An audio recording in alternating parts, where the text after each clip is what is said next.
किस्सा गोई में आपका स्वागत है। आज की कहानी, एक नौजवान एक नदी के किनारे पर आया।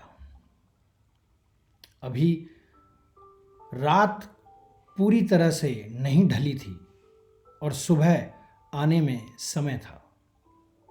नौजवान ने सोचा, रात के इस अंधेरे में नदी पार करना खतरे से खाली नहीं, तो क्यों ना सुबह होने का इंतजार किया जाए।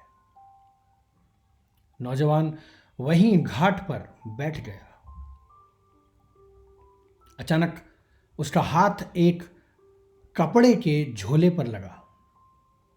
उसने जब झोले के अंदर हाथ डाला तो उसके हाथ में कुछ पत्थर आ गए। नौजवान ने वो पत्थर पानी में फेंक दिया।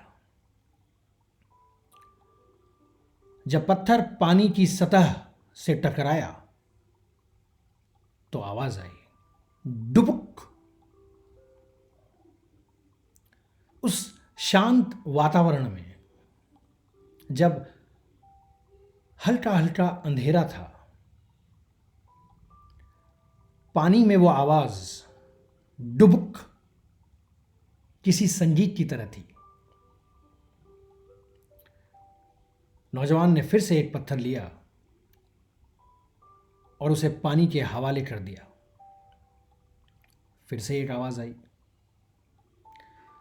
और इस तरह नौजवान के लिए यह खेल मनोरंजन का साधन बन गया। कुछ समय बाद जब पूरब से सूर्य उगा और उसकी लालिमा ने चारों तरफ रोशनी कर दी, तो नौजवान के हाथ में वो आखिरी पत्थर था जिसे वो पानी में फेंकना चाहता था।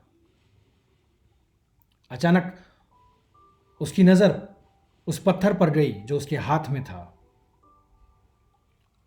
और उसे देखकर वो दंग रह गया, क्योंकि वो पत्थर नहीं बल्कि एक बहुमूल्य हीरा था।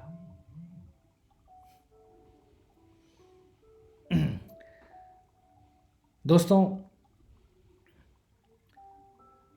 हम जब पैदा होते हैं तो हम अपने साथ कई बहुमूल्य, कई कीमती हीरे साथ में लाते हैं। उन हीरों को हमने समय का नाम दिया है। वो पल, वो हर एक पल जो हमारे हाथ में होता है, वो किसी कीमती हीरे से कम नहीं होता। लेकिन हम अज्ञानवश हर उस पल को नष्ट कर देते हैं, अपने मनोरंजन के लिए, अपने आप को ऊंचा दिखाने के लिए, बहसबाजी करने के लिए। हम उन पलों को एक एक करके इस काल रूपी नदी में फेंकते जाते हैं। इन पलों के महत्व को समझिए, इन पलों को जीना कैसे है ये समझिए, इन पलों का सदुपयोग कैसे करना है ये समझिए, क्योंकि हर पल एक कीमती हीरा है। आपके पास दुनिया की कितनी भी दौलत हो, आप एक पल खरीद नहीं सकते।